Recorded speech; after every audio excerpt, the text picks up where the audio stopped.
Hello people, I am Jaby KOAY, joined by ACHARA KIRK. Hello. We are recording this on my webcam so that I can have the comments going at the same time so that you guys can see what we see. And the first thing we're gonna start off with is the ending of Andhadhun because we should have talked about that. I'm not exactly sure why we collectively forgot to talk about the ending, which a lot of you were upset about, not upset, but you're like, no, you didn't get the ending. I was like, no, we actually did get the ending. Yeah. And it's all about echolocation. That's why he was able to see it. I'm just joking. That was a theory of mine that I was considering debating in this video. But we're gonna talk about the ending first from our perspective, then we're gonna go by the comments. We're gonna go with the top comments because there are so many, and hopefully that'll get to what most of you want us to talk about in this comments response video. Anyway, thank you for joining us. Here we go. Let's talk about the ending real quick. So he tells her the story about what he supposedly did, and one of the things I said was, see, he's a redeemable character. He's not awful like you were saying the other characters were. And then some people in the comments were like, no, because he made lied. that story up. And I was like, oh yeah, duh. Yeah. Well, I mean, He's a liar. It's like an Inception ending, right? Where you're kind of, it's up to you. It's not Inception, but like you kind of decide what happened at the end. It's up to you. And echolocation is actually a valid thing because he's clicking the floor, if I recall correctly, or at least walking with the cane. And people who are blind use echolocation to determine things around them. And in theory, he could have heard the can and then knocked it away. But it did seem like he looked right at it and went whack. You know? And the thing is, he is the type of guy that would be a liar. Like, that's already established throughout the whole movie. And I mean, I don't think that's a bad thing because people are all different colors, right? No one is purely good or purely bad. So, I mean, I like that. Well, the idea is that because he saw it, it means, this is why I compared it to Limitless, because at the end of Limitless, what's his name, Bradley Cooper, is speaking Chinese. And so the idea is that he still has NZT, he's still taking it, that's why he's so brilliant. And so he lied to Robert De Niro when he said he doesn't have it anymore. Right, yeah. Or something like that, I forget what, anyway, that's not relevant. So my point is that when he told her that story, it's very plausible that he completely made it up and that he's got his eyes from her. Yeah. And she was sold on the black market, essentially. Yeah, very much so. So, yes, I mean, I think that is the likely thing, that he made up the end. But some people were proposing the theory in the comments, and I'm gonna scroll down in a second, that everything was made up where you didn't see Radhika Apte. And I'm like, no, I don't believe that. Like, he was basically, he was telling a story all the way, like even the rabbit wasn't real, and I'm like, no, I think the rabbit was real because they established it at the beginning before they even showed our main character. So someone was like, well, how would he know about the rabbit being there if he was blind? And in my opinion, the guy hunting the rabbit might have told him. Yeah. So it could have been anything. I think the only part that he would have made up is the end. One person argued that he's not redeemable also because he lied at all about being blind, and how awful is that? And I think that that's not the worst thing, especially on the scale of things between, murdering your husband, even if it's accidentally, and then like lying about being blind so you can get cheaper rent and potentially like get into your craft better. Well, I don't know if it was solely to get cheaper rent, but I can definitely I just threw that in there because I thought that was part of it, sorry. Yeah, I mean, I can definitely see how someone who's an artist and is really obsessed with becoming the best at their art would go to such extremes as like to pretend they were blind. Is there anything else in the ending that we haven't covered? Because I feel like that was the main part, was that he lied about what he told her. And for whatever reason, he was saving face, even though she said, no, you should have done what he actually did. Right. And I was in agreement with her. I don't think that makes them the worst characters because the doctor basically said it. He's like, she's gonna be on the electric chair anyway, or hung, or whatever it is they do when they sentence you to death. Like, she was gonna be sentenced to death anyway, and it's like, in the grand scheme of things, her end is the same. At least we're making use of her body parts in this version of reality. Yeah, it's still kind of sick though. It's a movie. Yeah. It's fine, as long as you didn't do it for real. So, all right, let's start with the first comment here. Anime9Fun says, ACHARA, I like your, what is that? Hat. Your hat? It looks like a bar face though. It looks like a bra. Oh, it's a hat. I thought it was like a headless body with a bra. It's a hat. Okay, sorry, it's tiny here. Okay, yeah, it's, yes. Very good. So, from Quera3881, Jaby, I would request you to watch Johnny Gadar, also directed by the same director. At the end, he kicks the can on the road. This means he got his sight back. So the story he told Radhika Apte is false. He took doctor's offer to take retinas of Taboo. He made that story up just like the earlier. He made up that he lost his eyesight because the ball hit his head. He just made up the rabbit story to tell Radhika. Idea of rabbit came to mind because he had a stick which had rabbit on it. No, I thought the opposite. I thought the rabbit saving his life is why he put the rabbit on the stick. Yeah. I really don't. I really don't think he made up the rabbit part. I'm confident that the rabbit part was real because of the opening of the movie. So movies like The Doctor Calls Simi Lady Macbeth, and actor Taboo played Lady Macbeth in an adaptation of Macbeth called Makbul. I think that's interesting because that's one of those little kind of Easter eggs that maybe we didn't get. You know? Yeah. So Ayushman Karuna said in an interview that while narrating the script, Sriram Raghavan kept asking him, so what do you think will happen? If he guessed it, he changed the story on the fly. He did that with a bunch of people and made sure no one actually knew what was happening. That's an interesting way to write it. Wow. Is to have a story and like kind of change it as the actor is telling you what he thinks will come next just so you can go the opposite direction. That's actually a really clever technique. I should... Yeah, start doing that, Jaby. Yeah. Let's see. Okay, I am pausing in between to write you. That sweet thing that she gave him to eat was a peta with something that got him to pass out. Now, about that poison thing she starts mixing in the drink, maybe it wasn't really poison, maybe it was her way of checking whether he was really blind or not. Like a last check where she gets to know for sure if he is not blind. What do you think? Yeah, that could be. The fact that she threw the lady over the edge, the older lady who was the witness, the key witness, I don't think that was water.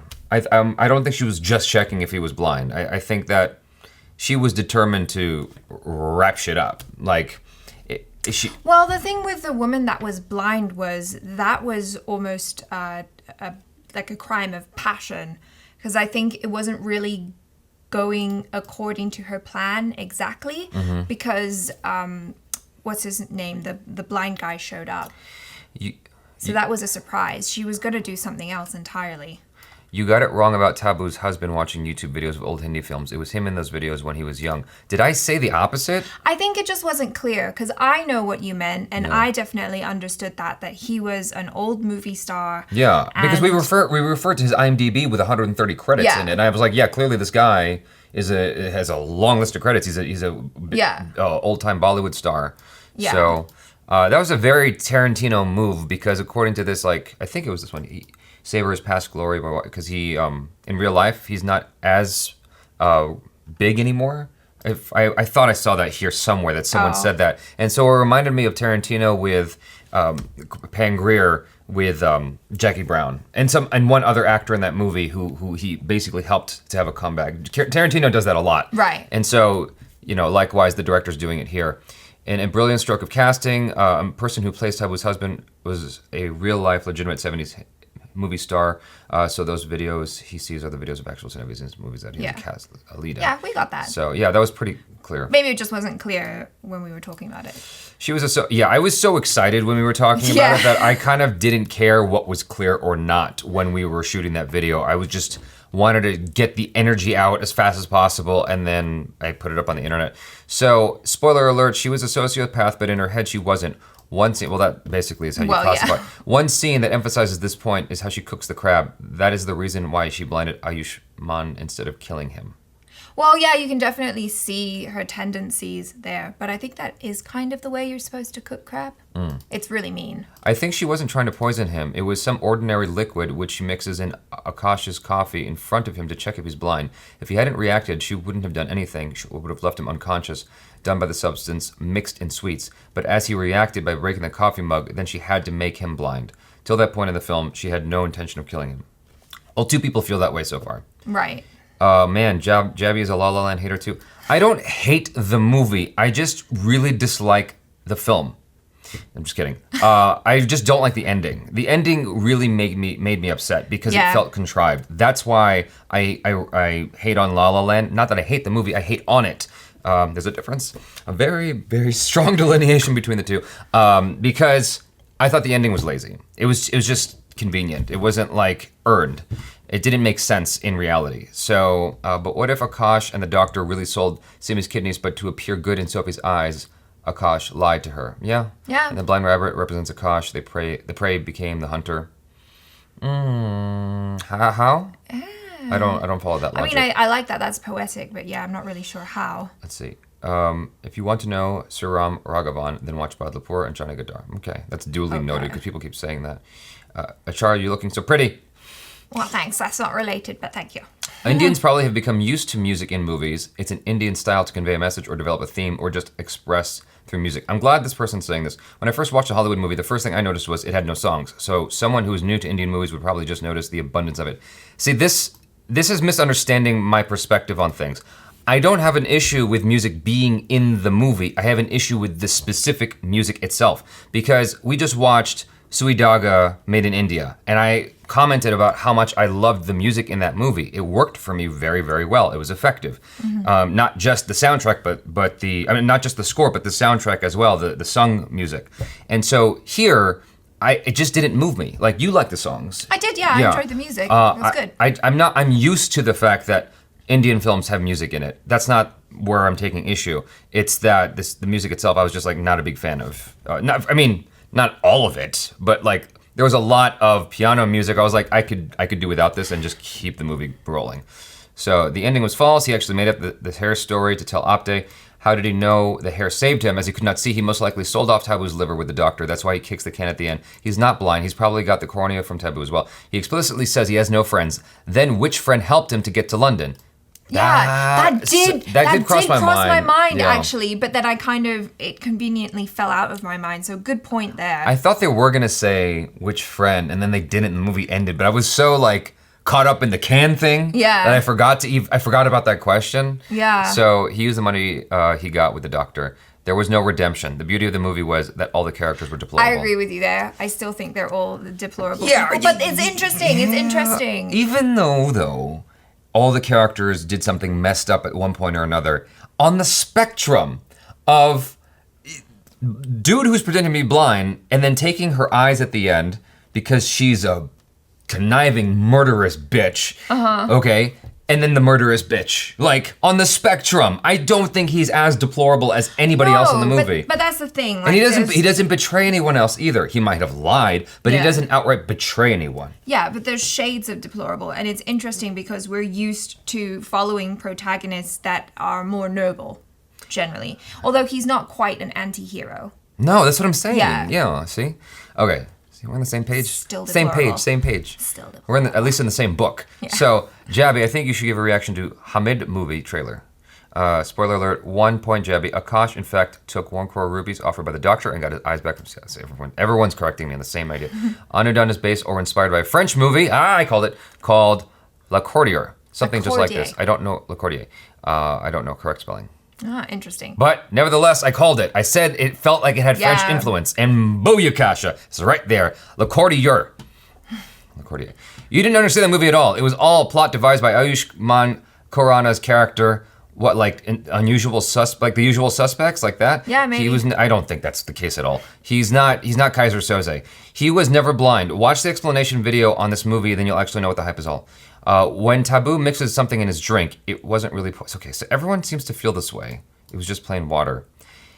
If you open up and pour a bottle of alcohol, like pure alcohol, it looks like water, but you drink it, it'll kill you. So you don't know what that actually was. Just because it looked like water doesn't mean it was. Jaby, she didn't want to kill him because the cat drank the coffee and it wasn't dead. Yeah, I think the cat did drink something. I wasn't sure if it was the coffee or not. I thought the cat drank its own milk, right? I'd have to watch it again to know that for sure. Yeah, I'm not sure. We might have missed that. I thought for sure the cat drank the cat food or something. Theory that changes the whole movie. Did anyone notice that the movie starts with? Oh, sorry. Did anyone notice that the movie starts with "Let's have coffee"? It's a long story. So basically, the story starts with he is with Radhika Apte in the cafe. All could be a lie. Maybe there was no police inspector and Tabu and Ayushmann were having an affair. This guy lied all the time. He just wanted Radhika's sympathy. Whole film could be a lie as it was just to convince Radhika he was innocent. So this is like, The same. This is This is literally the same level of conversation and debate as Inception, because there are theories like this about Inception. I don't agree with this theory. I think it's just the end where the lie was the fiction was sold to the audience. Yeah. So also when Aushman was in a that. music shop at the beginning of the movie, he said you don't want to teach piano to a particular lady because she feels him. Maybe that lady was taboo. I was wondering when that was going to come. That as well. Yeah, I'm like, when is this going to come up? Because I thought from the trailer that taboo was going to. Yeah, was going to have piano lessons with him, and then that never happened. ACHARA's observation is impressive. She always memorizes the names, small details when Jaby generally forgets. Well, Jaby can dissect the main themes, so. Yeah, I mean I think that's what helps us to complement each other, is that you're memorizing specific details, I guess, or people and stuff, and I'm taking the broad ideas and breaking them down. Yeah, with the filmmaking aspects. Yeah. You just cannot predict anything about this movie. The most amazing thing about it, yeah. I mean, this is exactly why I love Whiplash so much, and that's a big reason why I love this film so much, because I like that every time I tried to predict where it was going, it took a left turn or a right turn. Like I didn't know. Yeah. You know, is that an Intel processor placed on ACHARA's head? On the hat. Hopefully we addressed the majority of what you guys wanted us to talk about. I've looked at a lot of the comments here, and it seems like most things were regarding whether or not she was actually trying to kill him, Blind him when she blinded him, and whether she was just checking if he was blind, and the ending. So hopefully that covers it. You guys are awesome. I love you. Thanks for hanging out. Be nice. Easy on the rice. I'm Jaby KOAY. This is ACHARA KIRK. Peace out.